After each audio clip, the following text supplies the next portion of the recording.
The Collective Whisper Podcast with Simon K.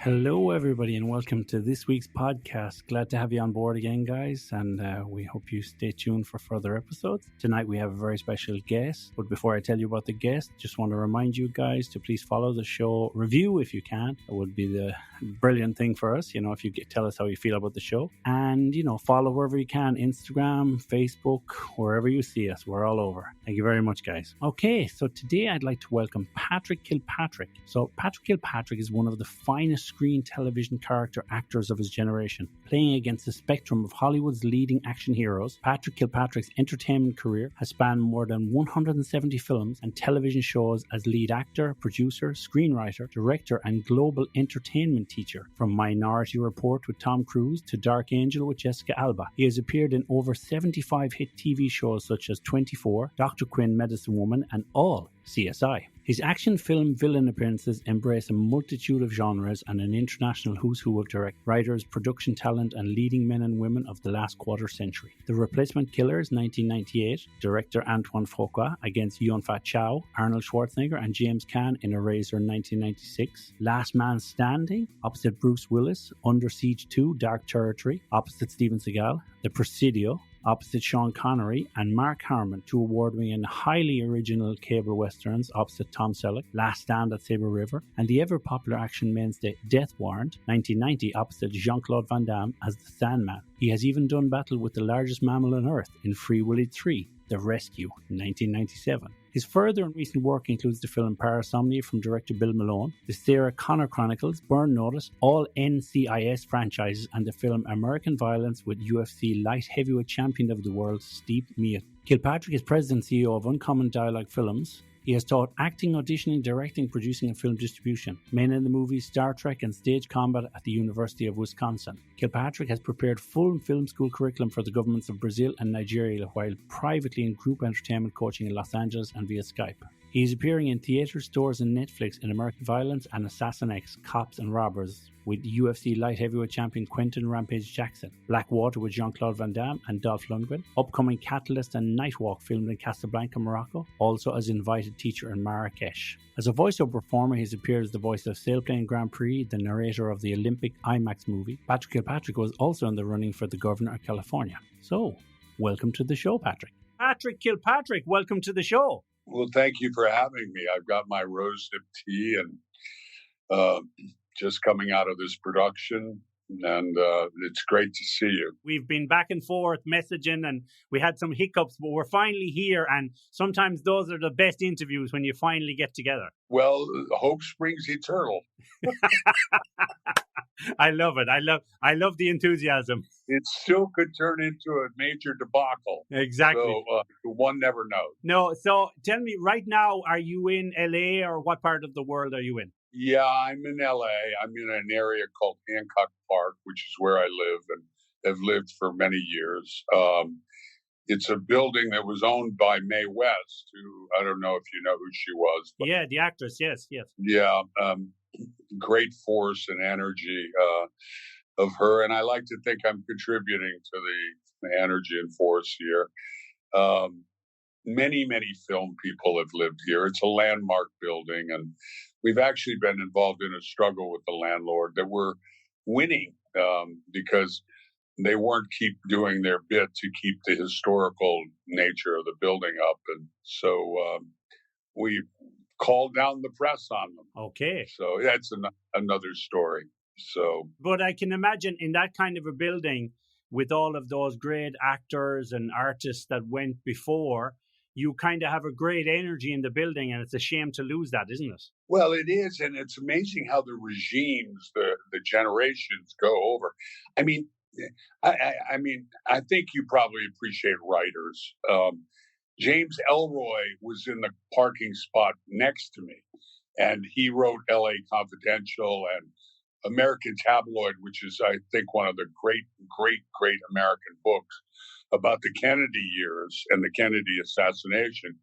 An extraordinary writer. And so when you're living in a place where somebody like James Ellroy is in the parking spot next to you and you're conversing with them, to me, I get a big kick out of that. Clark Gable lived here. I mean, God knows the shenanigans that went on in this building. I mean, every day when I swim in the pool, I think, how many people made love in this pool over the decades? So it's served me well to live here. My wife and I now have 2 apartments here, separated by 34 steps. And so I've come to the conclusion that if I was dating again, which I don't ever intend to do in my lifetime, because I'm married till death do us part. But I think it would be hard to actually have to date if it was further away than 34 steps. 34 Steps sounds like the title of a great movie, doesn't it? It's a great building. Architecture is. I recently did a film in Belgium and Brussels, and I was kind of blown away by some of the architecture over there too. My son's an architect. Of course, he's consumed by sustainability and things like that. Carbon footprints and... Yeah, which is very, very important. There's a lot to be said for the renovation of all of these older buildings. I suppose, you know what it is? It's keeping that heritage alive, because when you consider the history and the work that went into these buildings in the initial stages, and then the people who lived there, not to mention the swimming pool and all the amazing parties that went on there, it's a shame to lose that, because Sure. You have these UNESCO World Heritage sites all around the world. But when it comes to artists and creations, like whether it be a recording studio or a film studio or a place where lots of actors lived, these places should be kept, no? I think so. It's like the theaters. I mean, in LA, most of them have. When I first got here, that era of the theaters where literally an organ would come up from the orchestra pit and they would play the music coming up. Most of those places have been turned into pretty grand venues. But it's not just an LA thing. In Richmond, Virginia, where I went to college, I would go to movies and a guy would come up with an organ in the middle at the beginning of the movie and play. And so... Like the church. He probably had a job in the church and the theater. Exactly. Yes, just like the church, which takes you right into, like, the Baptist religion is so intrinsically connected to the church in the South and even in England and Ireland and all of that. How many vocalists came out of the church experience? It's an amazing area. Look at Sinead O'Connor. Sinead O'Connor, she rebels against the church, but a lot of her songs and the lyrics come from that angst of being, a good Catholic and the sins of the father and all of these kind of things. So it's amazing the way the church can be intrinsically linked with a lot of art. Yes, and it's been linked with a lot of liberation movements at its best. It's also been linked with a lot of tyranny throughout the world. So I guess for me, the human experience is kind of a mixed bag, to say the least. Well, I mean, you've had a great experience, and I, not just from all the movies you've done and the books you've written and, working as a journalist, you've had a great life experience so far. Can I go back a little bit to Orange, Virginia? You were born there, yes? And so can you tell us about your early life?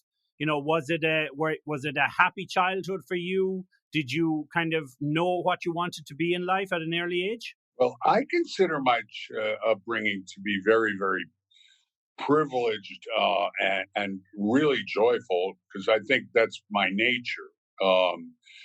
It was somewhat marred by my mother although I don't see it. Simon, I really don't believe in negativity. because, like, we just did this production, okay? And we'd get a lead actor who would get COVID the morning of us shooting. So on the surface, that appears to be catastrophic, but you don't even have time to embrace any kind of catastrophic thoughts. So you get on the phone, and in 5 minutes later, you replace them with someone who actually turns out to be a net positive for the production. So Orange, Virginia, I grew up in an extraordinary place. I had extraordinary parents. My mother had some mental issues, so it was, which today would probably be called bipolar. And although she was an extraordinarily lucid woman, she was also irrational and volatile and violent to an extreme, almost homicidal level. So on the one hand, I had a great deal of education, a great deal of privileged life. On the other hand, home life was a bit of a war zone because of my mother's condition. And I had an extraordinary father. I mean, he was just the finest of men, a World War II hero, a national baseball champion. He founded Cigna Corporation. So on balance, I think I had an extraordinary childhood. It was very literate in the sense they rewarded me for vocabulary and those kind of activities. I wasn't allowed to watch television early on, although I snuck a lot of it. So it made me read a lot of books, and that, of course, influenced me every aspect of my life. A lot of horses, animals play a huge part of my upbringing. As far as knowing what I wanted to do in life, I always wanted to be a writer. And that's why I went to New York. I started out an athlete and just every kind of sport. And then I had a car accident when I was 17, and I went to New York to become a writer because, again, I went from reading a book a day to admiring writers. And so I went to New York and became a writer. When that became a little boring after a while, I split to write a novel and ended up sharing a house with an actor who was becoming a huge Broadway director. And I wrote a play instead of a novel. That got produced. I kind of did it in a backward way. I became an assistant director and a director first, and then the acting kind of took off. And so, when I teach and I've mentored a lot of actors, it's always a multidisciplined deal. It's writing, acting, producing, directing, and to some extent teaching as a multidisciplined thing. I think if you're going to go into entertainment, then those are some skill sets that are really valuable. The musicianship is a really valuable one as well. I mean, how many actors have bands? How many actors go out on tour? I think it's really important to have a creative life separate and apart from the industry, whether you're a photographer or all of that feeds into whatever your art form is. To me, it's all the same swirling thing. Of course, for you, as you became more experienced and you had all of these other things under your belt, so you do acting, you do production, you do directing. You kind of want to try your hand at all of these things, don't you? Because you're like, I could do that because it's a kind of a branch off of what I'm doing. And so we see, for example, people like Clint Eastwood, who, is a fabulous actor and then goes on to be a fabulous director. So you can see actors obviously thinking, I want to do that one day soon, Or Richard Attenborough. Yes. You're talking about a character actor. He was always an inspiration to me because he was a character actor, and yet he became one of the most influential directors, not only of his time, but I think of all time, with Gandhi and A Bridge Too Far and things like that. So I've always kind of conceived myself, I've followed that lead of Attenborough and, of course, Olivier, all those guys. The idea of an actor who is also a producer and a writer, it's not any kind of new idea. It goes back to Shakespeare, and it goes back even to the Greeks. And, I just think it's part and parcel. Yes, you're absolutely correct. It's very insightful of you. It's just a natural thing. And you do it also because, I think you can't criticize others if you're not willing to get into the fray yourself, in my opinion. I look at Francois Truffaut, he was a film critic. And then I think at some point you say, I can't truly criticize others if I'm not willing to enter the fray on my own.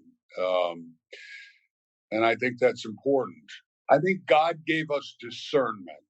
God gave us judgment capabilities. But to exercise judgment without actually having walked in the shoes of other people, maybe not so. And maybe judging others is not really such a great thing.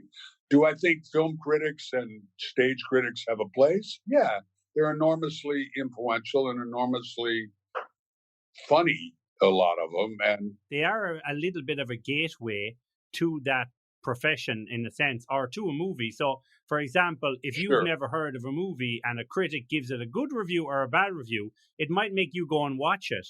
And in the past, I mean, look at restaurants even. A food critic says, oh, this is a terrible restaurant or it's a fabulous restaurant. But it's kind of like all publicity is good publicity. So critics kind of help that cause, don't they? Yes, I think that's right.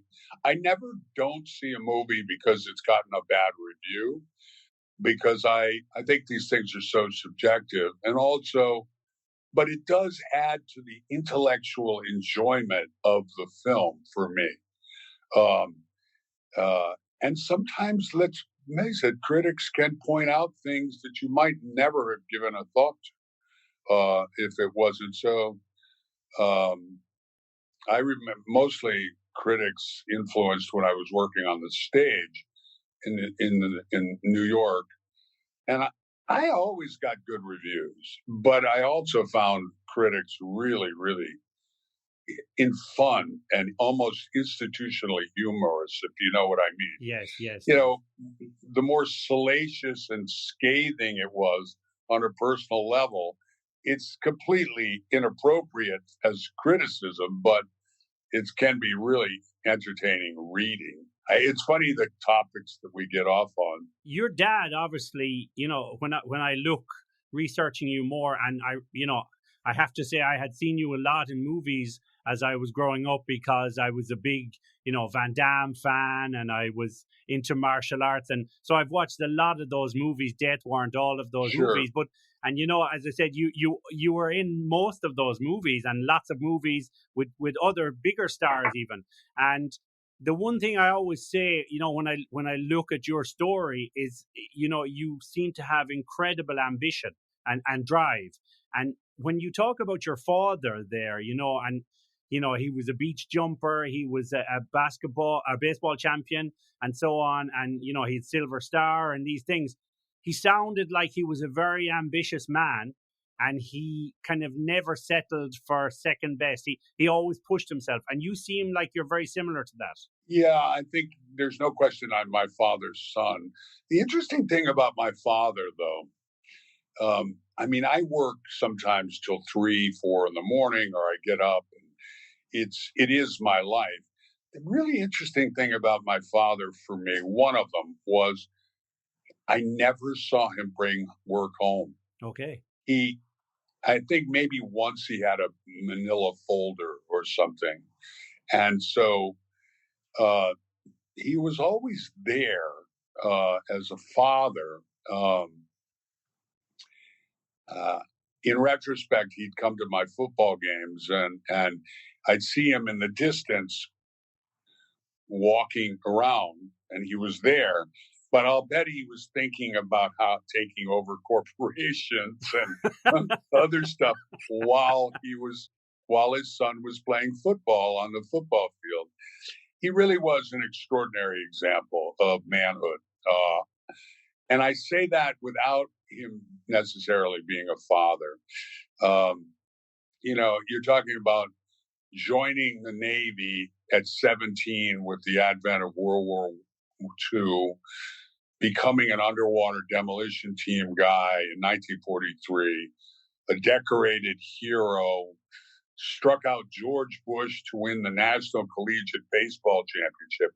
And think about that just for a second. That's a movie there. Well, yeah, think about it. These guys spent their whole young manhood in cataclysmic war from 17 till about 25, that age range. Then they come home and they go to college on the GI Bill, which is a governmental thing that pays for college, a great visionary program. So then you're talking about college athletes that are not young men anymore. You're talking about full-blown, battle-hardened adult males playing college sports. And then my father's roommate was a guy named Lou Burdett. And Lou Burdett dated my mother. And she broke up with him because he got kicked out of the University of Richmond, where I went, for scholastic delinquency. That's what it was called, scholastic delinquency. So that means basically he failed every course he probably took. And so he got kicked out. And my mother said to my father when she dated him, "I won't marry you if you become a baseball player." And so even though my father got offered a contract to pitch for the New York Yankees, okay, he turned that down and married my mother. I told him I would have dumped my mother in 2 seconds because I would have much preferred playing for the New York Yankees. But back to Lou Burdett. Lou Burdett accepted the Yankee contract, which was the farm team. It wasn't the main top team yet. But he then went on and joined the Milwaukee Braves. And the Milwaukee Braves played the New York Yankees, and I think it was, I forget the exact year, maybe 1954 World Series. And Lou Burdett won 3 games out of 4. It's arguably the greatest World Series performance by a single pitcher in the history of baseball. Now, whether you care about baseball or not, or anything, the fact that this guy, and I think 1 or 2 games were perfect games. That means nobody got on base. Nobody got a hit. He beat the New York Yankees, and he was my father's roommate, and he dated my mother. And he got kicked out for scholastic delinquencies. So that's a perfect beginning to an amazing career because, it's always the people like that who get kicked out for delinquency or, being non-academic who go on to sometimes achieve amazing things. Sure. Well, he certainly does. And by all accounts was a really genial guy. I actually did some research on him for the second volume of this memoir that's written, but I'm very lucky. When COVID started, I was happily polishing the second volume of this memoir. But then I started getting hired as a scriptwriter and a producer. And that kind of took over, and I put a team together, and that's what we've been doing ever since. But sooner or later, that second book has got to come out. Of course, it'll find its own way. Yeah, it'll God willing, it'll find it's all show business all the time. Can I ask you there? You mentioned obviously about having a really bad car crash when you were 17. So you had to rehabilitate yourself, and obviously then the industry you're going into, doing your own stunts and everything. Was your body in a very bad way? Like, did you break a lot of bones? I broke my back. Basically, a vertebra exploded. And I was very lucky that I ever walked again. I know I had a friend in high school who had a similar injury, and he never really walked again. It was touch and go. They actually told my parents I might not ever walk again. And of course, that didn't happen. And once again, about the negative events. So you're a high school athlete star in a lot of different activities. And then you have this car accident. And on the surface, it seems like terrible, cataclysmic, life-changing event. But it was actually a blessing because I couldn't play sports for 10 years. I became a writer. And I also became very familiar with, yes, to answer your question, my body was really messed up. And but I became acquainted with massage and chiropractic and rehabilitative exercise and very balanced exercise. And so when I found my way back, I did play rugby about 10 years later. When I found my way back to that, and I found my way to acting, what did I have then? I had the mind of a writer. I had the body of an athlete again, and I had the ability to go to war cinematically with people like Jean-Claude Van Damme and all those people and put myself back together. I sometimes meet people who've never had a cataclysmic injury. So as a consequence, they've never had a massage. Well, guess what? Massage is a secret weapon for an actor because it removes all of the tension that you're going through. Okay. And it allows the work to be as pristine as possible. And also, it keeps you healthy. So I consider the car accident, I call them God's pivots. They're the way God is actually sending you on the path that you belong. I've done a lot of work with wounded warriors, and that's a tough nut to craft for a wounded warrior who maybe has lost 3 limbs and 85% of their body has been burned away. But one of the reasons that motivates me to use those people in the movies is they may be able to look back on their wound day and say, if I hadn't gone through that, then I wouldn't be having this wonderful experience with Patrick Kilpatrick in this movie right now. It's a hard nut to think that the things that are so devastating are actually what we need to fulfill our destiny. And it's easier for some situations. It was easy for me because I put myself back together. Had I never walked again, that might be an even more challenging thing. But the truth is, where would Stephen Hawkins be if it wasn't for his maladies? I think it's important not to succumb to negativeness. I think the concept of negativity is one that we probably should try to set aside. I recently almost died from not a car accident, from a surgery. And I came out of that actually with a lot of things. One, that it caused me to examine everything I'd done in life. And the things that really resonated with me was that I wanted to be an angel rather than a devil. And I think all of us have that choice on a daily basis. We're all flawed, but it's much better to be a protector and an angel than it is to be on the other side. That's why things like what Putin is doing are so incomprehensible. They come so much out of ego and so much out of whatever his vision of history. I get the point of view. There's a line, isn't there? This is the thing. Everybody can have an ego and have intentions, but there's a line. And when you go beyond that, you go into a different kind of category where, Yeah, you're into, in my opinion, a complete psychopathic. Look, society, we look back and we think of Genghis Khan, and he was a great warrior and a great conqueror. When you begin to, I think on any cause, when you begin to punish the innocent, i.e. civilians and things like that, you cross that line.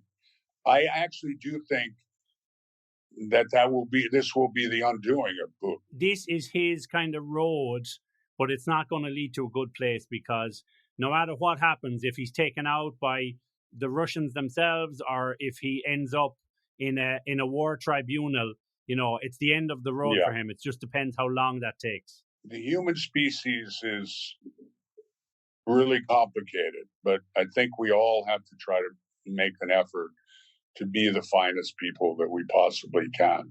And for that, I'm grateful for my father, because I think he actually did that. And I know even my mother, with her troubles and her challenges, she was trying to do that too. So I'm very lucky. I'm just a blessed man. I have wonderful children. I have interesting work to do. And, those beginnings, we all have them. And, if you have a perfect life, which nobody has, I don't think it exists. You can have a perfect life, but then things can change. But, we have these kind of triggers and catalysts in our life, whether it be, an alcoholic father, whether it be, an abusive grandfather, whatever it is, there's always these things. And they make us who we are, and they teach us not to be that other person, and how, as you said, to look at things in a more positive light. Right. And to have empathy for other people who are going through those struggles. At the same time, not so much empathy that you eradicate their own will to rise out of their own issues themselves. Somebody said, everybody you meet is fighting their own private war. And that's true. For sure. And I'd like to, I don't know where I'm going with this, except that we don't have that long on the planet. And the effect that we have on the planet, we have to choose. Thankfully, we live in a culture where we can choose. I remember I visited Uzbekistan at one point, and you would come out of the hotel room, and to push the button for the elevator, you had to go either 7 or 8 yards this way and around a corner, or you had to go 7 or 8 yards down this way and that way to push the button. So whichever way you went, you pushed the button. Really? And then the elevator would open, and you wouldn't have enough time to come back from pushing the button to get on the elevator. And I always thought, this thing was designed by somebody who was forced by the state to become an elevator designer instead of a doctor, because it was the most perverse thing I've ever seen in my entire life. It was like a game show. Exactly. That's a test in itself. Can I ask you then, when you mentioned being a journalist and, doing writing and being involved in that world, what then was the step into acting? What was the thing that made you say, I want to be an actor now? I want to, or did you want to be an actor before your accident, and then obviously it got sidetracked, but you thought, I'm going to do it later? No, the funny thing was, over a decade before I became an actor, people would come up to me and go, you're an actor. I mean, I'd be on the subway and strangers would come up to me and go, you're an actor.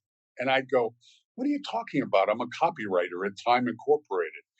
It's like, so whatever that was, I think it comes out of athletics and everything else. Which is certainly a performance. Well, it's charisma too, isn't it, though? I mean, everybody has that look and that certain charisma that other people say, if I was to imagine what this person does, maybe it's a dairy farmer, maybe it's a stuntman, but this guy looks like a theater actor. So maybe you had that persona. Whatever it was an energy. It's really funny. I wrote this book about my upbringing, the first one, Dying for Living. And after I finished the book, and one of the reasons I wrote the book was to say, how did I get to this place at that point where I had been a villain in 200 films and television? Yes. What happened to cause that to occur? I imagine there was times You thought, are they stereotyping me here? Well, I know they were. That's institutional typecasting. But you do a good job at something in Hollywood. You know, time is precious and they have to make expedient choices and really fast and stuff. Sometimes they don't choose you because you've done so much of that stuff. But after I finished writing the book and this whole examination, and I had realized that early on, even in sports, that the coaches recognized if we let this guy do his thing, he'll seek out and destroy the enemy. So I was given positions in football and stuff that allowed me to rove anywhere and everything. But anyway, then I realized after I wrote the book, I said, wait a second. In first grade, which I don't know if where you are, they have the same grading system. Yeah, school, yeah, similar like in first class. First grade, we did a play called The Pied Piper of Hamelin, and they made me the evil mayor. And I was about 6 years old at the time. Do you think then you had the look? I think so. There was some energy or something. They said, they didn't make me the Pied Piper. I put a pillow on and I became the portly mayor and who misguides the entire town. And so I think the energy started really, really early. You asked me how I made the jump from journalism. You know, I did some fabulous stuff that I recall with great pride and really a lot of enthrallment. Think how cool that is. You get out of university, and first I was doing bodyguarding for rock groups, and then I was during the day I was working as a writer, and I did that, and I was in on the relaunching of Life magazine, which is in itself a photographic icon, and did a lot of great ads and copy and articles and stuff. But after about 6 years of that, I was kind of bored. And also I wrote something for Life magazine, and 6 months later, they were still dicking around with it. And I was like, and I looked at timing, which at the time, that was the citadel. That was like the civil service of the advertising business. If you got to timing, you were set for life. You'd have to be a pedophile before they'd get rid of you. And I looked down the corridor, and all I saw was guys from Yale and Harvard who were vice presidents. And I said, the best I'm going to do is be a vice president here at Timing. And to me, real writers do more than just journalism and advertising. So I left to write a novel. And like I said, I split a house in Connecticut with a guy named John Tillinger, who was an actor, a British actor of Iranian descent. Not descent, his parents were diplomats in Iran. But anyway, he was going from a 20-year acting career to being an absolute titan of directing on Broadway. At one point, he had 3 hit shows, 2 on Broadway and 1 on the West End of London. And so he paid me $200 to babysit his kids while he went to direct this play. So I followed him to this theater festival, to a famous theater festival in Massachusetts. And I found myself running around with Richard Dreyfuss and Gwyneth Paltrow. She was 12 years old, her mother, Blythe Danner, and Christopher Reeves when he was alive, and Frank Langella, all these big-time Eastern actors. And I became intrigued by it. So I wrote a play, and the play got produced in New York instead of the novel. I mean, I was mimicking Fitzgerald and Hemingway and all these guys. And by the way, you can learn how, and Hunter Thompson, you can teach yourself how to write like those guys. It's not copying, it's influence. Yeah. But it's like watching a movie. What are they doing there that's brilliant.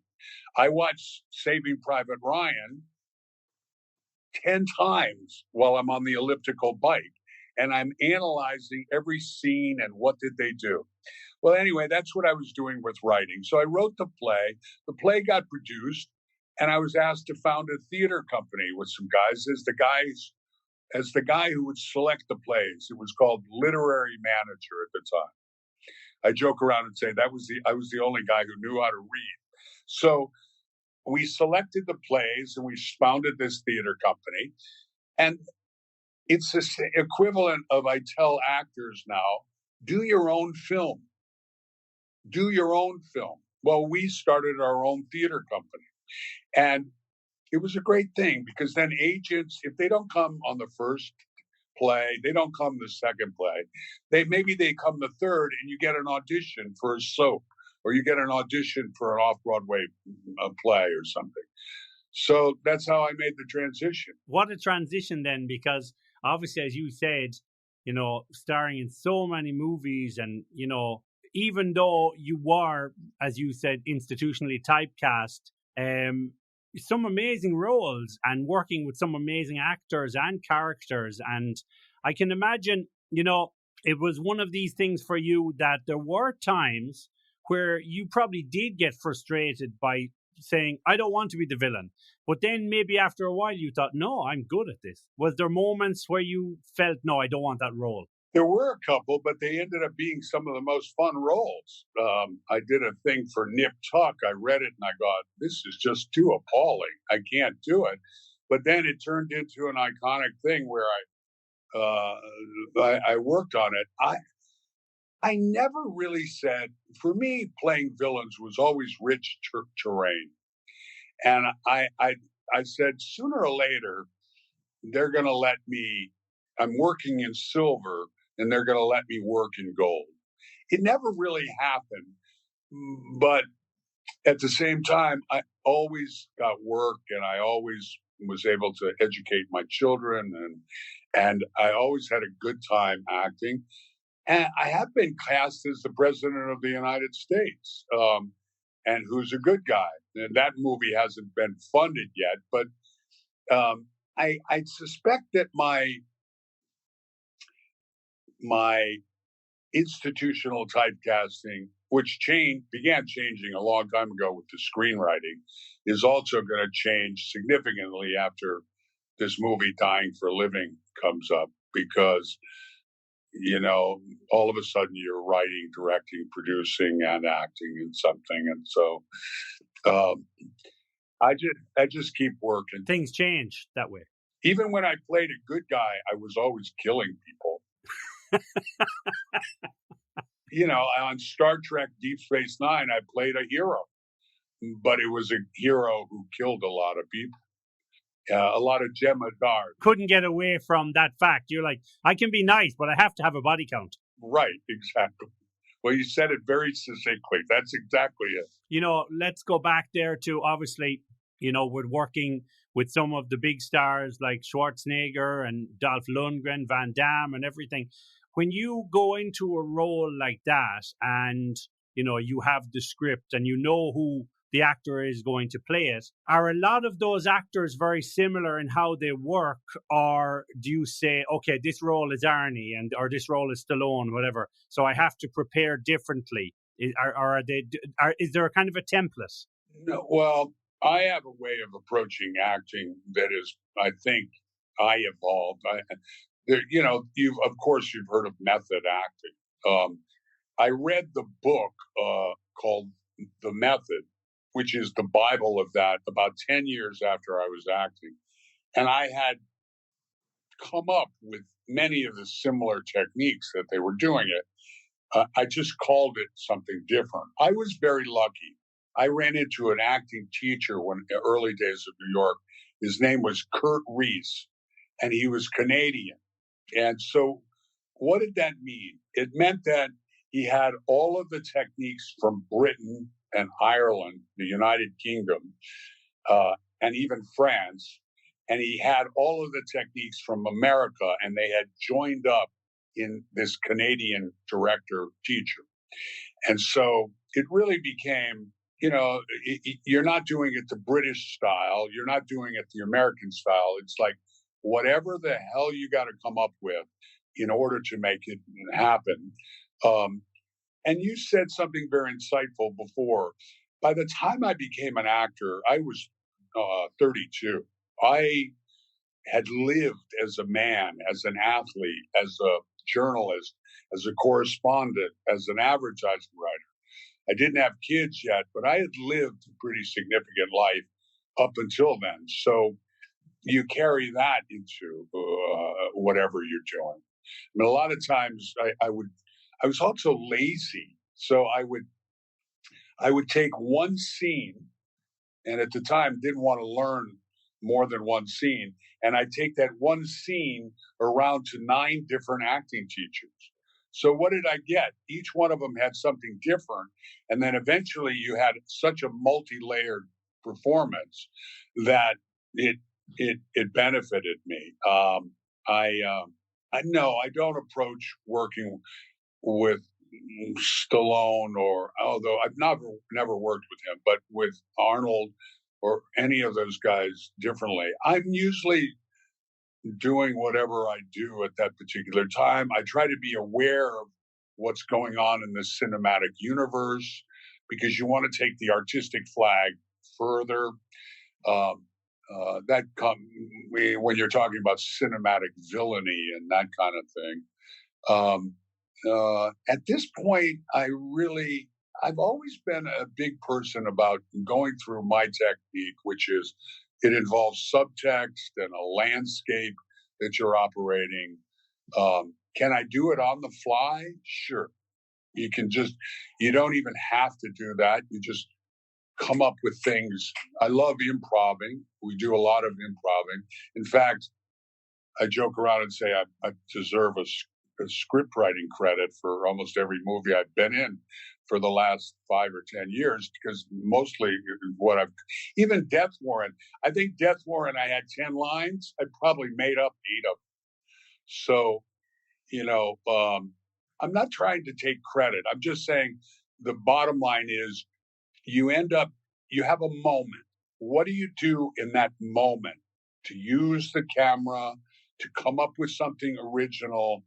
I mean, I did a movie recently called Borrowed Time 3 in Belgium, and everywhere we went, there seemed to be a dog. So I grabbed the dog, and I improv around owning the dog, and I was playing the villain, and the universe that worked. So, I've seen comedians. Have you ever seen a comedian who he's the MC for an event, and the really brilliant ones get to the event and they absorb the circumstances that's right there, and they immediately start coming out with the most scathing, funny things about the exact environment that they're in. Well, that's the process with acting too. You do the beginning work, but then you get to the environment, and that environment may be very, very different from what you imagine. I played a Serbian killer on NCIS, and I did all of this preparation of this very intense and very soft-spoken acting. And then I got there, and they were exploding windshields in my face while I was doing the thing. So the whole idea of doing this beautifully nuanced conversation with Simon Kelly on the show was completely, instead I had glass exploding in my face. So you have to be flexible. Yeah. Yeah, you have to be flexible. The dialogue became, hey, yeah, you got to be flexible. It changes the dynamic a little bit. Obviously, when you're doing those big action scenes and you do run-throughs and rehearsals and there's fight choreography and everything, I'm sure that a lot of the time, because of the dynamics and lines change between the run-through and the actual maybe 5 scenes, no? It's a totally living thing of its own. I was directing this actor recently, and in my idea, He was a French actor. Okay. Well, so I came up with all of these lines that are French to say during our fight with him. Well, I got there and he'd go, I don't know what you're doing. I don't speak French. Yes. I said, but you're a French actor. How you're from Montreal. How can you not speak French? So I ended up saying the French lines. And so, yeah, it's a completely different thing. You've got to cut. You've got to be flexible. You've got to do it on the wing. And fortunately, I've been doing it long enough that that's exactly what you do. And it turns out to be a rich and wonderful thing. But you better be fast and you better be, and sometimes you're working with non-actors because maybe there's a reason why they're on the set. And so you've got to be able to elicit a great performance out of them. And actually, it always works out. It really does. But acting is one of these things, isn't it? Because you obviously can have people who train and go to theater school and drama school. But then sometimes you get somebody who comes in who has no training, but they have that natural ability to be somebody else or to improv. Yeah. In that case, I mentioned that the actor who I had hired, I wrote this part and I wrote it for my youngest son because I've directed them in plays at their school over the years. And I know he and his brother to be natural actors. They're not interested in it. Weren't. One's a top architect and another is in the medical field and everything else. So they, it's like, that's dad's thing. So, but I always wanted to work with, and I knew that they both had these wonderful qualities. So I asked him to play this part.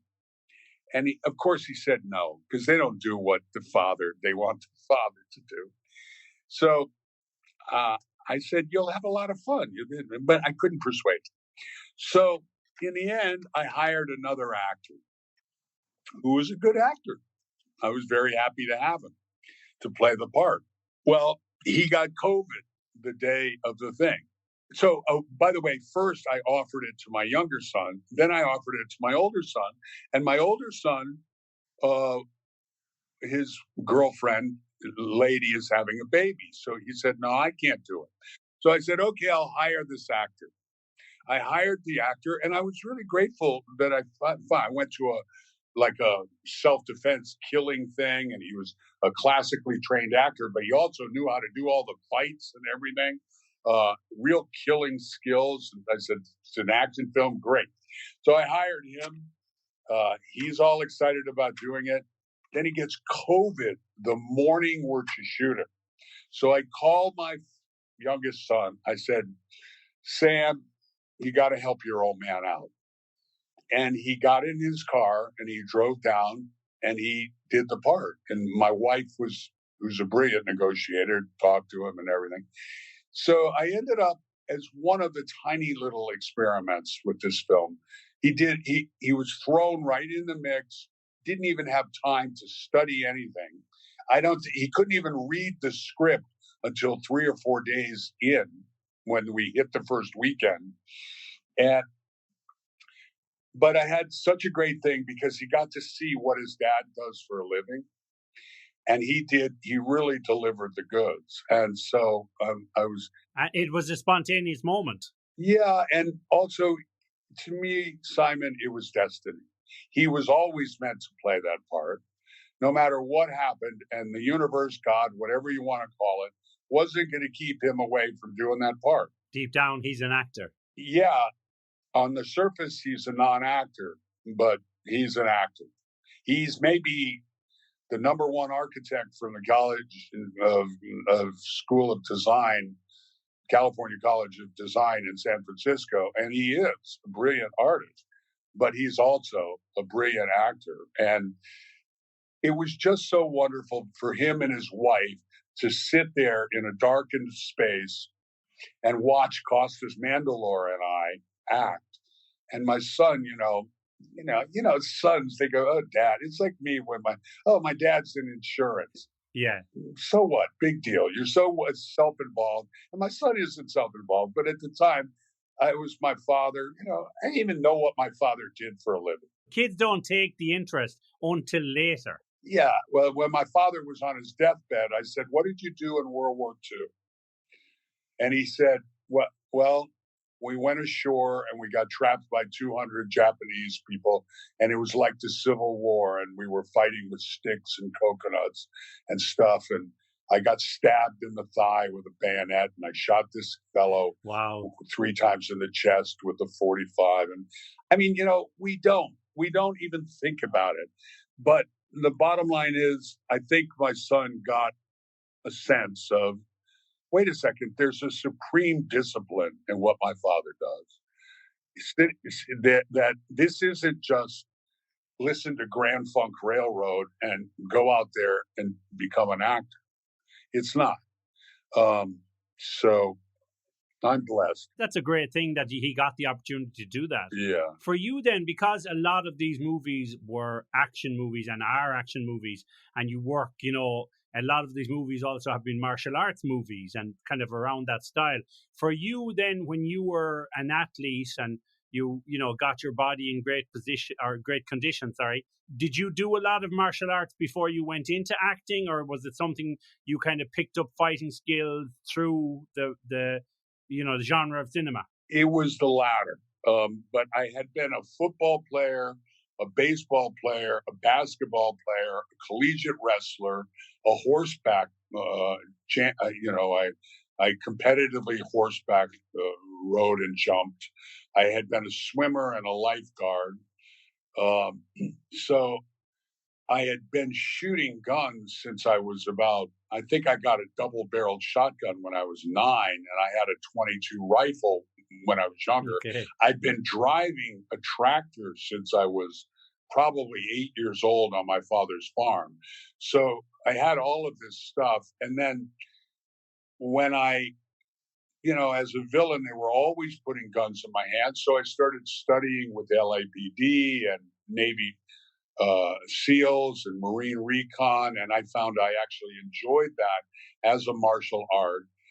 Mostly when it came to the actual martial arts part of it, and I do think shooting is definitely a martial art, but mostly when it came to the hand-to-hand combat, I was just working out a dance and learning it on the thing and kind of playing with it. I did study boxing for a while. I did do jiu-jitsu for a while. I've done Krav Maga a little bit, knife fighting a little bit. I call it movie black belt. You do it's the same thing if you had to say you had to do ballroom dancing for something, or the guitar. We were talking about the guitar. What I really loved doing was picking up a new skill. And so when it came to shooting, you have rifle, shotgun, pistol, long distance sniping, urban carbine. You have different schools of, there's the traditional isosceles triangle shooting. There's center axis relock shooting, which is kind of like Muay Thai versus karate. It's different ways of manipulating your body for a different effect. Exactly. Yeah. So I love languages. I love doing dialects. All my young actors, I say, it doesn't even cost you a dime. Go online and say, how do I talk like a Serbian? And figure it out. And you'll know it enough that you'll be able to book the job. And then when you book the job, then get a vocal coach and fine-tune it so that it's perfect when you get on there. What's interesting, isn't it, that through the years, all of the villains, most of them have been like Serbians, Albanians, Russians, maybe Koreans, Chinese in some movies, but it's kind of been more towards the East always. Well, yeah, and also we're in this, God help you if you want to make a black guy a bad guy. Yes, I understand. It's construed as racism. Right, when, yes. In fact, it's not. It's just you're trying to create people. So we've gone through a period where black people, which is probably rightly so, and I'm glad for that conversation. But, it's like every black person in the world isn't a judge. Every black person in the world isn't a dynamic attorney. So we live in a life. Eddie Redmayne got torn a new one because he played a transgender person and won an Academy Award in a movie that had transgender people playing straight people. So after a while, it gets a little crazy. Now, again, it's a net positive because Black people deserve to be treated with nobility and dignity, just as every race does. I don't know if you can do a Chinese villain with Disney's business relationship with China. So, you've got to, of course, the Serbians. Hey, everybody can hate the Serbians. Let's get the Serbians. It goes back, I suppose, especially with the kind of US versus the Soviet Union propaganda war and the Cold War, Sure. Because it's like, who are the villains? Well, it's not like you have the American heroes, and then the villain has to be on the opposite scale. So the Russian oligarch, or all of these characters, and even if you look at some of the best villains in the Bond movies and everything, they're always like from Switzerland or Serbia. They're always the same, isn't it? Yeah. There's no question. It becomes ridiculous when it goes too far. But sometimes that's the world we live in. I love what Costas Mandylor did as our villain in the movie, and I knew he was going to be extraordinary. I knew he was going to be rich. And I, by the way, I met Costas. We both auditioned for the Serbian mass killer, and I got the part. But he's such an extraordinary man. With this Greek sensibility and this Australian sensibility, and he's an utterly unique person. And everybody's unique, but he is. Hunter Thompson said about his attorney, he was God's own prototype and never was seriously considered for mass production. Well, Costas, I don't think, was ever seriously considered for mass production, but the world would be a better place if there were more men like Costas in the world.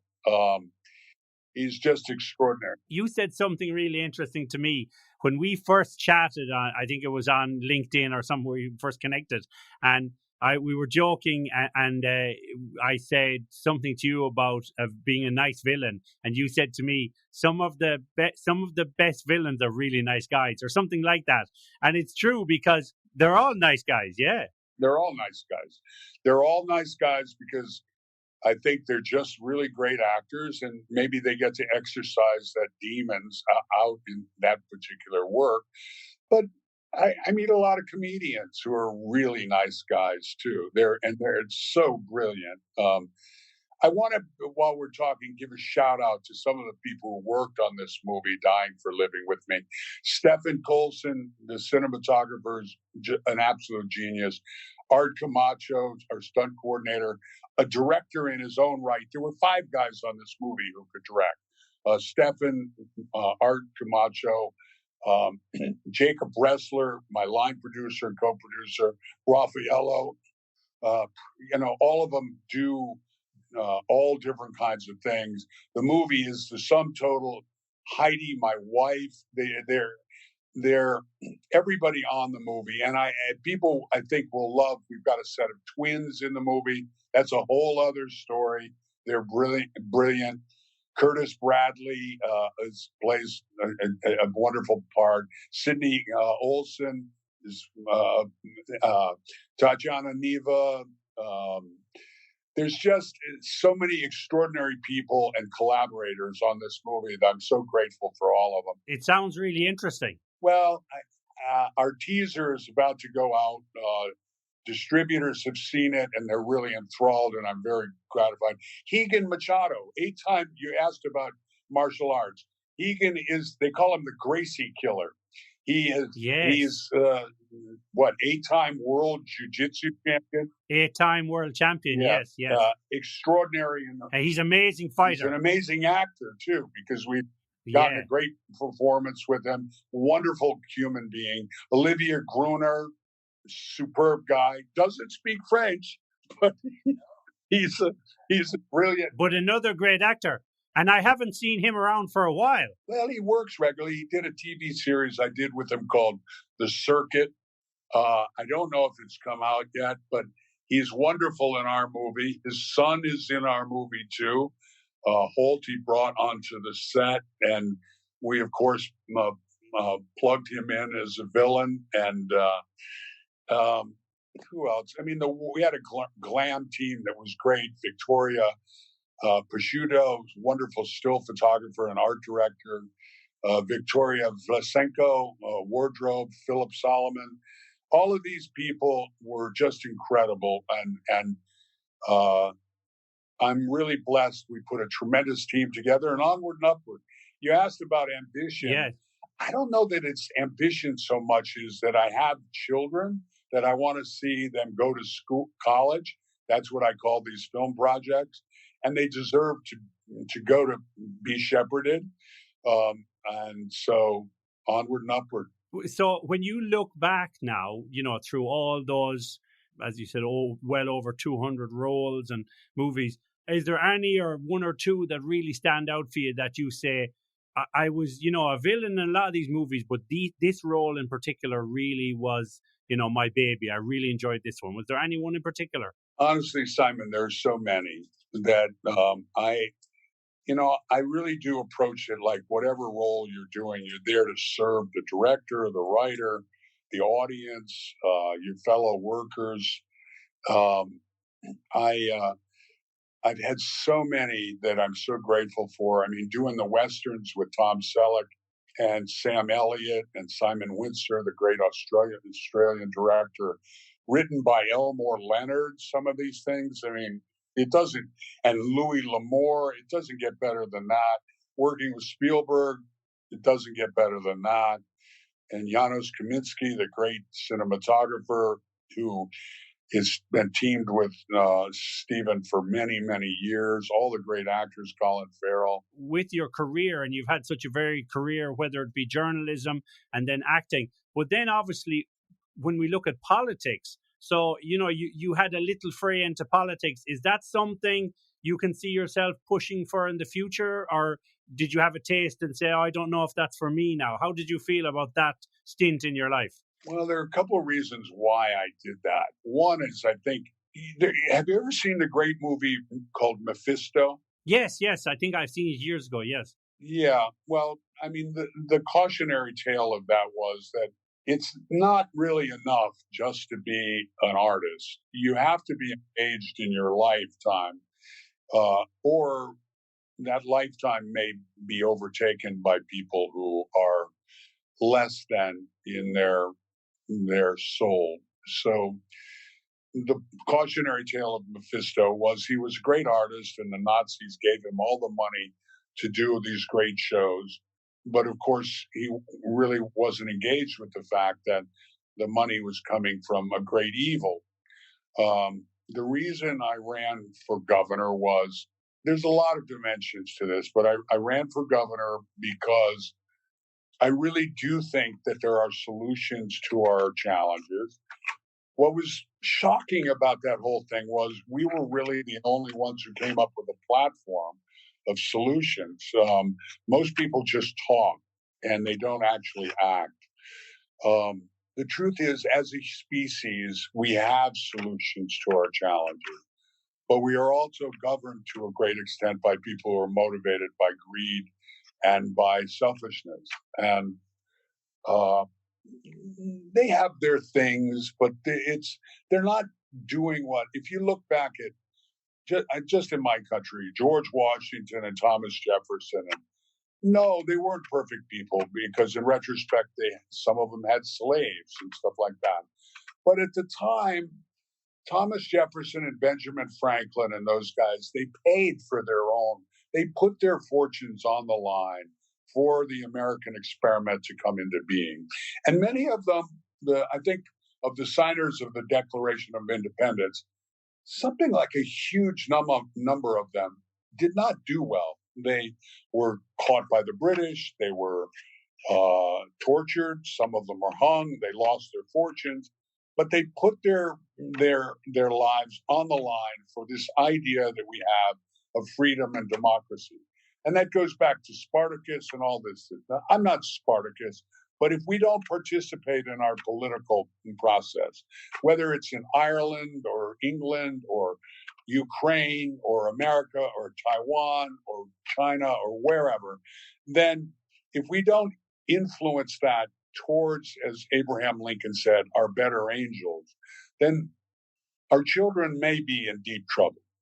And, I think I read some time ago, 37% of the Earth's population lives in a place where freedom of speech is actually acknowledged. And now it's down to about 31%. Now, the good news is we've got internet and social media and all of this other stuff. I think China is probably looking at the Ukraine right now and going, maybe we better not invade Taiwan. The Taiwan people, if you look at that situation in its origins, there weren't any good guys. Chiang Kai-shek was probably killed 2 million people. He was an authoritarian dictator. But 31 million people, free people, do live in Hong Kong, and they do live in Taiwan. And those people need to be bolstered, just as the people in the Ukraine desire to be free. So you have a choice in life. You can say, these people have been killing each other forever. What difference does it make? I just want to enjoy my life. Or you can say, no, I'm going to stand, as my father did, for the idea of America, even if it is not a perfect ideal. The ideals that it was founded on were things that are worthy of people putting their lives on the line. 500,000 American boys died in World War II. That's not a lot when you compare Russia's 20 million that died in that Holocaust. But that doesn't give Putin the right to bully people who just wish to be free. So the reason I do that is because what movie is this from? It's a great movie. We all got to die sometime, just a matter of when. Just a matter of when. I know the line, but I can't place the movie. What's the movie? Well, it's from a great movie starring Paul Newman called Hombre. Oh, yes. The truth is, and it was also written by Elmore Leonard, the bottom line is we all die sometime. It's just a matter of how we live. And I think it's better to have stood on the side of our better angels than to have stood on the side of authoritarianism and control of other people and turning other people into slaves. You're right in that sense, because I think as an actor or an artist or somebody who has a public voice as well and a following, it's good when you can take that into politics and, make changes. Now, of course, as you said, nobody's perfect. And the minute you put yourself on that podium or in the public spectrum, people are going to try and tear you apart and say, well, you're not fit to be this, and you're only a cover person. But the thing is, it's a brave thing to do, to take yourself out of what you're doing and say, I'm going to put myself in the political spectrum and try and do some good work here. Well, I don't have a problem with that. The bottom line is, I think, they asked Norman Mailer once, why do you spend all that time writing those novels? That's a lot of work. And he said, the cost of not doing it is just as great as the cost of doing it. Wow. So the truth is, we are who we are, and you have to be who you are. And I think at my core, just like my dad, I'm a son of the American Revolution. That doesn't mean anything for me, but my ancestors, Britain won the World War in the Revolutionary times. The only part that didn't get won was the American Revolution. So would I do politics again? I think almost every movie I do contains political stuff in it. And by the way, I get told all the time to remove it. Okay. So, I'm not doing history lessons when I do movies, but there is a place for a line or two or here to articulate freedom isn't free, and people have sacrificed a lot for us to be who we are. And the enemy is inside all of us, that saying absolute power corrupts absolutely. Corrupts absolutely, yeah. Before I let you go, tell us the working title of the movie, and is it going to remain that? And when do you think, like obviously I know distribution and so on, but when do you think it might come out?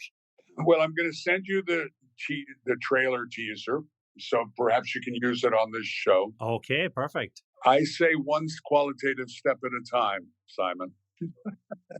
It's all a poker game, and it's all got to be played with as much altruism and skill and benefit. But I think it'll come out pretty quickly. The distributors seem to really want it. We've got to go back out and shoot some connective tissue and another location.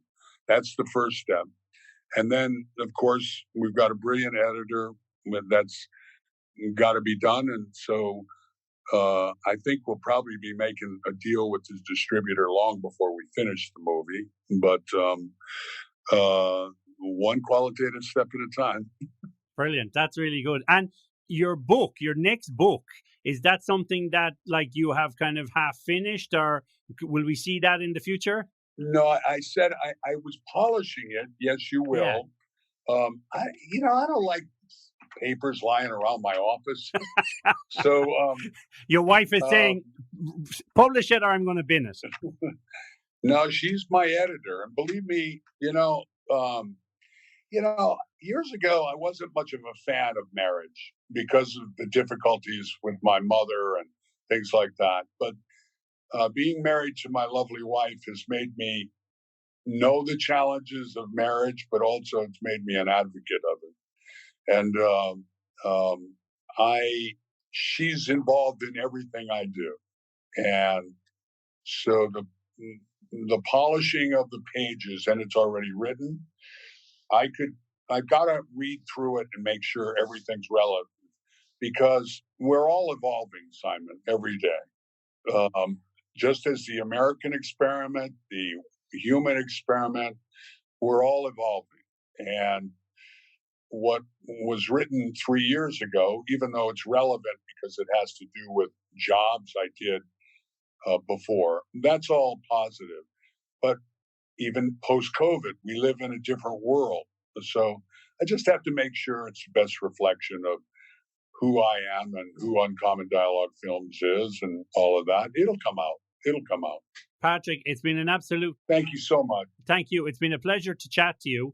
And as you said, you used that word insightful a few times. And this has been an insightful interview because, I don't like to ask the obvious questions about particular movies because you can watch the movie and see that. I like to kind of go deeper in the train of thought, about that and, what kind of spurred you on to become who you are. And, I have to say, to having watched a lot of your movies growing up and, seeing your characters and your personas, you were a very strong character in the movies. And, I think you've left a huge impression on so many movies. And I think you'll leave a huge impression on so many more movies to come. So I want to say well done and thank you very much for coming on the show. Thank you so much. I go into specifics of many different shows in the book, so that may be a helpful resource to those who are fans of those individual shows. But God bless you. I'll see you soon. Stay out of trouble. Thank you. Patrick Kilpatrick, everybody. Thank you.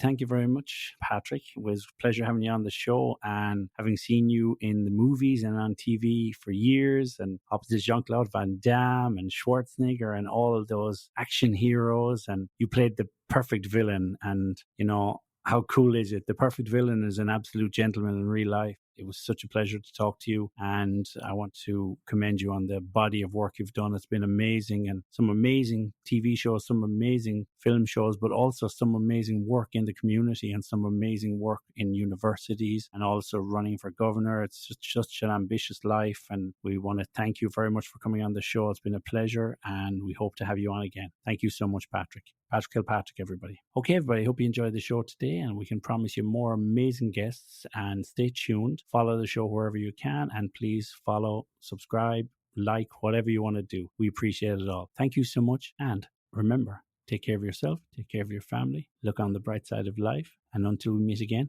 my name is Simon Kay. This is the Collective Whisper Podcast. Thank you very much. Bye-bye.